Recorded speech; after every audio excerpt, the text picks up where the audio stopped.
Hello friends, आज हम शुरू कर रहे हैं टैक्स कैम की सीरीज़। ये पार्ट 1 है और अकॉर्डिंगली 2, 3 इस तरीके से मैं यूट्यूब पे डालता रहूँगा। ज़्यादा से ज़्यादा यूट्यूब पे डालूँगा अगर आप इस नॉलेज को अपने तक सीमित नहीं रखेंगे तब।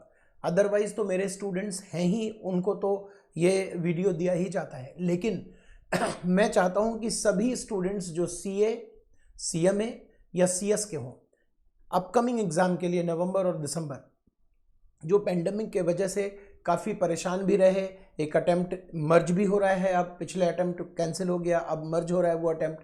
कई स्टूडेंट्स ऐसा सोच रहे हैं हम एग्ज़ाम दें नहीं दें, अगली बार दें, क्या करें, एग्ज़ाम देने चाहिए या नहीं देना चाहिए। तो मेरा सजेशन ये है दोस्त कि एग्ज़ाम को मिस नहीं करेंगे हम, ये मेरा सजेशन है। बाकी आपको खुद डिसीजन लेना है। मेरे हिसाब से कोई भी स्टूडेंट अगर एग्ज़ाम लिया जा रहा है तो आपको ज़रूर देना चाहिए। अगर एग्ज़ाम लिया जा रहा है तो आपको ज़रूर देना चाहिए, आप मिस नहीं करेंगे। तैयारी अधूरी हो गई है, पूरी हो गई है, कोई फ़र्क नहीं पड़ता, एग्ज़ाम हमें ज़रूर देना है। तो मेरा ये प्रयास क्या है कि जैसी भी तैयारी आपने की है, अब कर ली है तैयारी, अब हमारा आज 9 अक्टूबर को मैं ये रिकॉर्ड कर रहा हूँ, तो जैसी भी है तैयारी तो आपने कंप्लीट कर ही ली है। मेरी कोशिश रहेगी कि रोज़, बट देखो रोज़ तो मेरे लिए भी पॉसिबल नहीं होगा, बट कोशिश करूँगा ज़्यादा से ज़्यादा, रोज़ तो नहीं कहता, बट ज़्यादा से ज़्यादा आपके साथ मैं ये टैक्स कैम्प शेयर करूँ। ये डिपेंड करेगा कि आप कितने अपने दोस्तों तक शेयर करते हैं, क्योंकि अगर मुझे लगेगा आपके कमेंट से या आपके शेयरिंग से कि आप शेयर कर रहे हैं बाकी लोगों के साथ भी, लोगों के साथ मतलब स्टूडेंट के साथ, आपके फ्रेंड सर्कल में, मुझे लगेगा कि सब जगह ये पहुंच रहा है अगर, तो मैं ज़्यादा से ज़्यादा वीडियो को तैयार करके आप तक पहुंचाऊंगा। अदरवाइज़ मैं अपने स्टूडेंट्स को बता चुका हूं कि कैसे रिवीजन किया जाएगा, कैसे उनके नोट्स बने हुए हैं, वो किस तरीके से रिवाइज करते हैं, तो उनके लिए तो है। फिर भी मैं यहाँ पर क्वेश्चन बहुत अच्छे अच्छे लाने की कोशिश करूँगा और क्वेश्चन को मॉडिफाई करूँगा।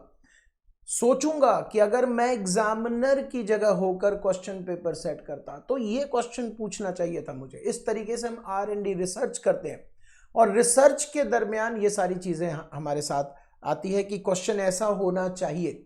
मैं ये नहीं कहता कि ये क्वेश्चन आपके एग्जाम में आ जाएगा, लेकिन कोशिश मेरी ज़रूर रहेगी कि मैं हर तरह के बेहतरीन क्वेश्चन आपके साथ शेयर करूं। इससे आप नॉलेज भी आपको मिलेगा, आपने जो पढ़ाई की है वो टेस्ट भी हो जाएगा, थोड़ा थोड़ा रिवीजन भी होता रहेगा। जैसे फॉर एग्जांपल ये क्वेश्चन मैंने उठाया है, अब ये क्वेश्चन कहाँ से उठाया है? ये पास्ट एग्जामिनेशन से है। क्या ये CA में आया है या CMA में आया है या CS में आया है? आप इन चीज़ों पर अब ध्यान मत दें, क्योंकि मैंने कई क्वेश्चंस देखे हैं दोस्त जो CA इंटरमीडिएट के स्टडी मैट में है, वो CMA में पूछा हुआ है, और CMA के क्वेश्चंस भी CA में पूछे हुए हैं। इंटरचेंजेबल है। सेम क्वेश्चन क्या होता है? नहीं होता है, सेम क्वेश्चन नहीं होता है, मॉडिफाइड करके पूछते हैं। मैंने भी ये क्वेश्चन मॉडिफाई किया है। ये क्वेश्चन है तो CMA के स्टूडेंट 10 ईयर का, ये CMA में क्वेश्चन आया हुआ था, लेकिन ये क्वेश्चन नहीं है। वो जो आया हुआ क्वेश्चन है वो बहुत ही अलग क्वेश्चन है, उसको हमने मॉडिफाई कर दिया, और उम्मीद है कि इस तरह के क्वेश्चन एग्जामिनर जरूर पूछे। कुछ ऐसे टॉपिक हो सकते हैं जो CA, CMA और CS में इक्वली वेटेज नहीं रखते, ये पॉसिबल है, लेकिन हमारी कोशिश रहेगी कि हम वो क्वेश्चन आपके साथ डिस्कस करें जो सबके लिए कॉमन है, तो समय भी मेरा बचेगा और सबकी तैयारी भी होती रहेगी। ठीक है, ओके, तो ठीक है बेटा, हम स्टार्ट कर रहे हैं ये टैक्स कैंप। ये इंटरमीडिएट के स्टूडेंट्स के लिए, CA, CMA इंटरमीडिएट और CS एग्जीक्यूटिव। CS एग्जीक्यूटिव वाले ये सोच सकते हैं कि सर हमारा तो ऑब्जेक्टिव क्वेश्चन आता है, तो हमारा आप किस तरीके से इसमें कवर करोगे? बेटा ऑब्जेक्टिव क्वेश्चन जरूर आता है, लेकिन क्वेश्चन तो ये होगा ना, नीचे ऑप्शन में होगा कि टैक्स लायबिलिटी टिक करो। CA और CMA में आएगा टैक्स लायबिलिटी वर्कआउट करो, तुमसे कहा जाएगा टिक करो। क्वेश्चन तो आ सकता है ना बेटा, और कंसेप्ट तो सेम होगा ना। तो इसलिए ध्यान से इस क्वेश्चन को सुनिए और करिए। अगर आपको लगता है कि आप इस क्वेश्चन को कर सकते हैं, कैपेबल हैं, तो ये तो और भी अच्छी बात है। आप वीडियो को यहीं पॉज करेंगे और इस क्वेश्चन को सॉल्व करेंगे और तब वीडियो आगे देखेंगे, मजा आ जाएगा। तो आपकी तैयारी हो रही है, आपका नॉलेज टेस्ट हो रहा है। आप समझ लीजिए मैं टेस्ट सीरीज शुरू कर रहा हूं, बट ये पॉसिबल नहीं ऑल ओवर इंडिया में कि मैं टेस्ट सीरीज आपको दूं, आपके क्वेश्चन आंसर देखूं, आंसर को जज करूं, ये पॉसिबल नहीं है। इसलिए आप यहीं पर पॉज करेंगे वीडियो और ये क्वेश्चन आप खुद से अटेम्प्ट करें, देखें क्या आंसर आता है। फायदा क्या होगा? पता चलेगा कि आपने क्या गलती की। पता चलेगा कि आपने क्या गलती की, और फिर उसको वीडियो को आगे बढ़ाकर आप देख सकते हैं कि क्या आपका सही है आंसर या गलत है। कुछ तो सीखने को मिलेगा। अगर आपका सही है तो प्रैक्टिस, गलत हुआ तो सीखने को मिला। करें स्टार्ट। बट ये ज़्यादा से ज़्यादा आप शेयर करेंगे अपने दोस्त के साथ, अपने फ्रेंड सर्कल में। ये नहीं सोचेंगे कि भाई आपके पास आ गई ये नॉलेज, अब हम किसी को नहीं बताएंगे। अगर ऐसा हर टीचर सोचेगा फिर कैसे बच्चे पास होंगे। हम लोगों के लिए अप्रिशिएशन क्या है? आप लोगों का कमेंट, आप लोगों का शेयर करना।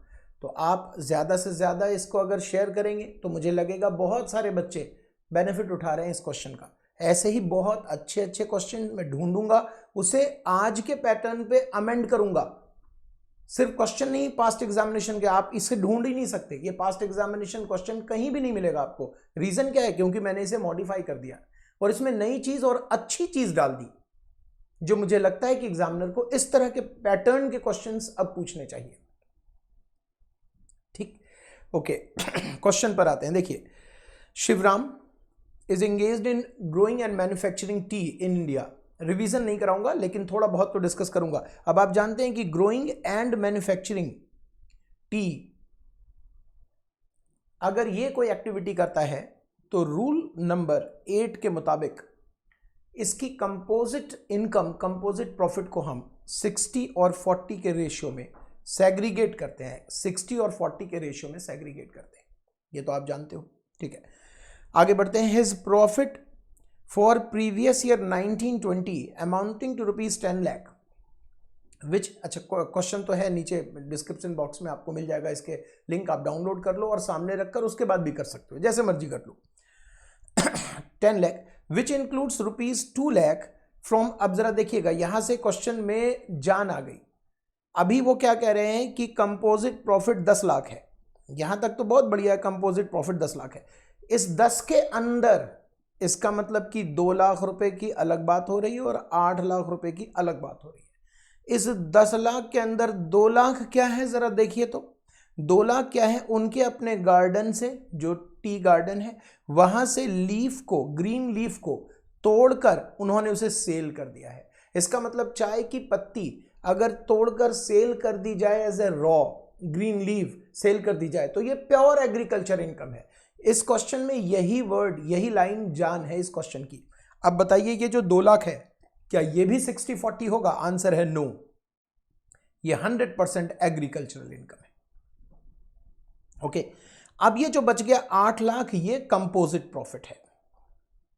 ये कंपोजिट प्रॉफिट है, और composite profit as per rule number 8, composite profit growing and manufacturing tea will be segregated between 60% agriculture and 40% taxable PGBP। Okay दोस्त, तो मुझे बता सकते हो क्वेश्चन नंबर 1 में अगर मैं तुमसे पूछूं कि agricultural income in India which is exempt under section 10 वो कितना होगा, तो तुम क्या कहोगे? 2 लाख रुपए। 2 लाख तो होगा ही, प्लस 8 लाख रुपए, 8 लाख रुपीज का 60%, 4,80,000, then my agricultural income comes 6,80,000, correct. और पीजीबीपी कितनी होगी जो टैक्सेबल है? पीजीबीपी कितनी होगी जो टैक्सेबल है? 8 लाख का 40%, 3,20,000। ये आपका क्वेश्चन सॉल्व नहीं हुआ है, अभी तो शुरू हुआ है। ठीक है, अगर क्वेश्चन सिर्फ इतना ही पूछे, जैसे सीएस एग्जीक्यूटिव के ऑब्जेक्टिव में सिर्फ इतना ही पूछे कि बताओ ये क्वेश्चन है, इस क्वेश्चन में एग्रीकल्चरल इनकम कितनी होगी which is exempt under section 10(1), तो आप कहोगे 6,80,000। टैक्सेबल पीजीबीपी कितनी होगी? 3,20,000। अगर एग्जामिनर कहता है जीटीआई बताओ, तो बेटा जीटीआई में कभी गलती मत करना, जीटीआई में एग्जम्प्टेड इनकम शामिल नहीं होगा। तो जीटीआई अगर वो पूछेंगे दैट इज 3,20,000। 3,20,000। ठीक है, he has no other income taxed in India, मतलब इंडिया में इनकी कोई और दूसरी इनकम नहीं है। इंडिया में इनकी कोई और दूसरी इनकम नहीं है। करेक्ट है बेटा, बहुत अच्छा क्वेश्चन है, देखते चलना। तो बताओ जीटीआई कितनी हो गई? 3,20,000। और टीटीआई अगर निकालेंगे तो कोई डिडक्शन है ही नहीं, तो 3,20,000 टीटीआई भी हो जाएगा। करेक्ट। अब यहां क्वेश्चन है टैक्स बताओ, और ये बड़ा मजेदार होने वाला है। आप चाहो तो अभी भी पॉज करके आगे के क्वेश्चन को करने की कोशिश कर सकते हो। टैक्स लायबिलिटी इसमें बहुत मजेदार होने वाला है। क्यों? क्योंकि इंटीग्रेशन का कंसेप्ट आएगा, इंटीग्रेशन का कंसेप्ट इसके साथ जुड़ जाएगा। करके देखें, चलिए करके देखते हैं। Question number 1। ओके, हमने जो अब तक किया है उसको मैं समराइज कर देता हूं। हमने एग्रीकल्चरल इनकम जो कि एग्जम्प्ट हो जाएगा, प्रेजेंटेशन हम डिस्कस नहीं कर पाएंगे क्योंकि इसमें टाइम ज्यादा लग जाएगा। एग्रीकल्चरल इनकम जो एग्जम्प्ट हो जाएगा अंडर सेक्शन 10(1), वो हमने कैलकुलेट कितना किया था बेटा? 6,80,000, 6,80,000। ये तो एग्जम्प्ट हो गया। Okay, taxable PGBP, taxable PGBP 3,20,000। बताओ ग्रॉस टोटल इनकम कितनी हो जाएगी या टोटल टैक्सेबल इनकम कितनी हो जाएगी? 3,20,000।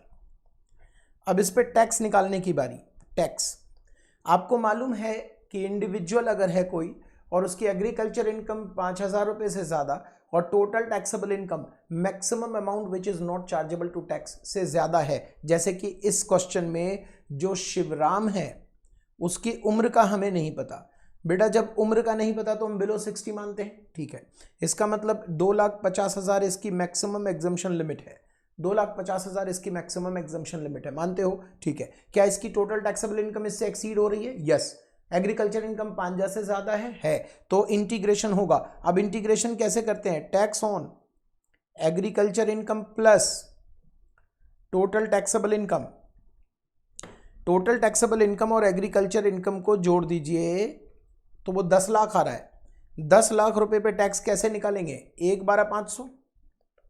भाई 10 लाख पे टैक्स तो आप जानते हो ना, 1,12,500, 2.5 लाख तक 0, 2.5 लाख के ऊपर 5%, 5 लाख से 10 लाख तक 20%, पता है ना? तो 1,12,500 तो आ गया।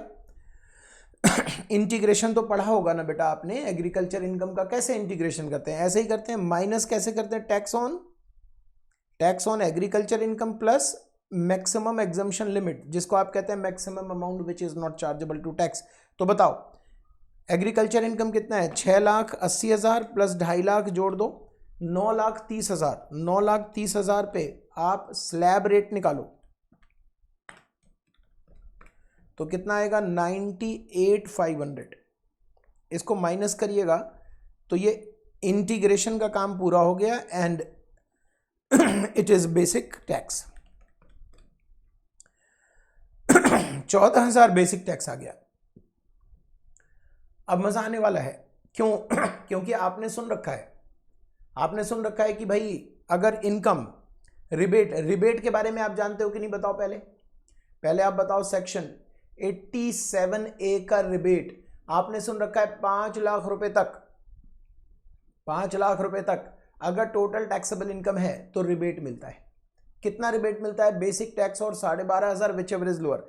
यहां स्टूडेंट गलती क्या करने वाले थे, अब जो नहीं करेंगे, कि टोटल टैक्सेबल इनकम इनको दिख रहा है 3,20,000 और 3,20,000 पर टैक्स 0 आना चाहिए, ऐसा वो सोच के चलेंगे। क्योंकि ज्यादातर क्वेश्चन में 3,20,000 है तो टैक्स 0 आएगा, क्योंकि जितना भी बेसिक आएगा वो रिबेट में माइनस हो जाएगा। इस क्वेश्चन में ऐसा नहीं होगा। क्यों नहीं होगा? क्योंकि यहां हम रिबेट लेस करते हैं। जरा देखिए तो रिबेट अंडर सेक्शन 87A क्या कहता है? इंडिविजुअल होना चाहिए, है। रेजिडेंट होना चाहिए, फिर से क्वेश्चन देखते हैं। यस, रेजिडेंट भी है। इंडिविजुअल होना चाहिए, रेजिडेंट होना चाहिए, टोटल टैक्सेबल इनकम 5 लाख या उससे कम होनी चाहिए, ये भी है, तो रिबेट मिलेगा। बेटा इंटीग्रेशन करते समय हमने एग्रीकल्चर को टोटल टैक्सेबल इनकम के साथ जोड़ा जरूर है, लेकिन जस्ट फॉर इंटीग्रेशन। रिबेट अपनी जगह है। रिबेट पूछेगा कि आपकी टोटल टैक्सेबल इनकम कितनी है, वो हमेशा ही टोटल टैक्सेबल इनकम 3,20,000 मानी जाएगी, तो रिबेट भी यहां मिलेगा। रिबेट का फॉर्मूला है बेसिक टैक्स और 12,500 विच एवर इज लोअर।